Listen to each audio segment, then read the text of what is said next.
Once again, you're welcome to my channel and to this video. We've been on the journey of exploring the beauties, the possibilities, and the blessings of a sexually pure life. And today I want to bring yet another beauty that I believe that a sexually pure life will deliver to you. Another possibility that you stand to enjoy if you embrace a life of sexual purity. And that can be seen in the fact that sexual purity shields you from evil covenant. You see, sex is a covenant activity. It is not just fun, all right? It's not just we're catching fun. We just pleasure. We're just exploring our bodies. No, not at all. You see, a lot of things that we do on the earth have a different implication in the realm of the spirit. Sex is a covenant activity, and that is why when two people get married and they have not had sex, the marriage covenant is not activated. The marriage covenant is the strongest human covenant, and yet what activates that covenant is the sex that the people who got married have. That is what activates the covenant. And that's why when two people get married and they have not yet had sex, that marriage is not, the marriage covenant is yet to be activated, is yet to be put to force.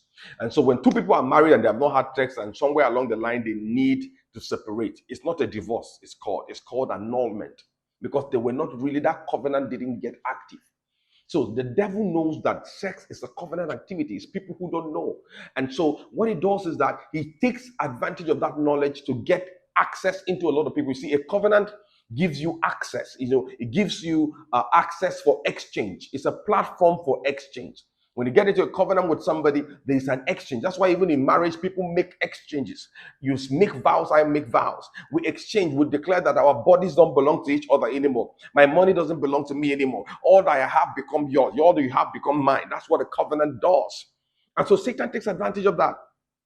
And then so there are people that Satan has covenants with. And because of the covenants he has with them, the covenants are such that when they go and have sex with any other person, Satan now has legal rights to also influence their life.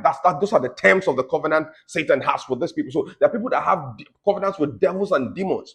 And when those people now have sex with you, their demons and their devils have legal access to also influence your life. You have also activated that covenant in your life.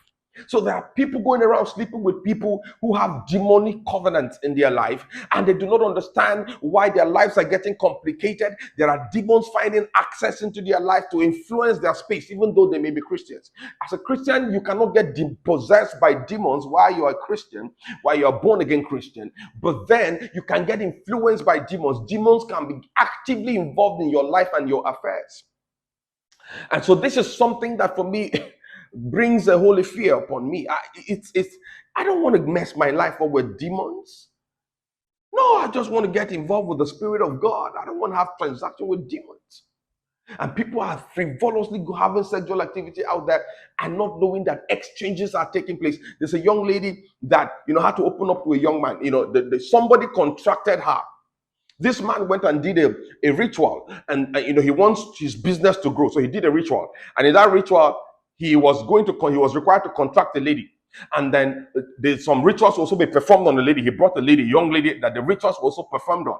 That whoever that lady sleeps with and brings the semen, to him, that semen is poured on the particular altar, and that as the people go ahead and labor in their life, their labors are transferred in the spirit. That's what the covenant entails. It will be transferred in the spirit to power that man's enterprise. So that man's enterprise is growing by spiritual forces. And as long as that girl is sleeping with guys and bringing the semen to him, and the semen is poured on that altar, their labors are being transferred. That means as you sleep with that lady, that a covenant is activated in your life, a covenant that exchanges your labor and takes it to that man and brings the man's struggle to you. You inherit his struggles, he inherits your labors. I mean, people don't. So when one day she met a particular young man that she truly liked, and she had to open up to the guy and say, sorry, I can't sleep with you. If I sleep with you, you will be thrown into a life of perpetual struggle. No matter how hard you work, you won't make progress in your life because your labors will be transferred. Now, these are covenants that, this is just an example. There are many other such possibilities of evil covenants that can be activated in your life when you get sexually involved with a demonic person. You know, I heard of a young lady. You see, most of the so-called pastors, fake prophets and pastors who are doing miracles. Check their life. Immorality is a key part of their life because the covenant they went into with devils to do those miracles require that they will be having consistent fornication and adultery to keep those covenants working, for that power to continually work in their life. That's why each and every one of them is immoral. In fact, when they do the rituals to get demonic power to come and preach, part of the ritual normally is that they will sleep. There is a priestess they will sleep with that will now activate the covenant of that power in their life. And they are also told you must have sex consistently. Immoral sex, or not sex with your spouse, for the power to keep working. Because sex is a covenant activity. And so you see them in bondage, and then these men are sleeping with ladies up and down.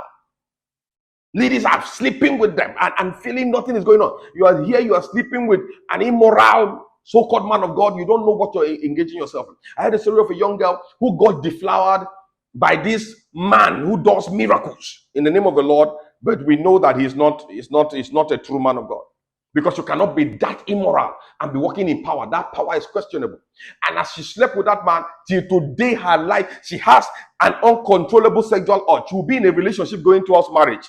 Before you know, they will catch her for sleeping with other people. The relationship will break. That's what. So one day, a pastor had to sit her down. Wait, how did you get in? How did your sexual immoral life start?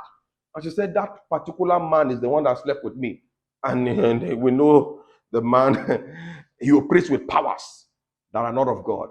And he's known for deep immorality because those things go together.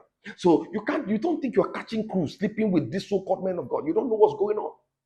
You are activating covenants in your life, demonic covenants that will trouble you for a long time to come.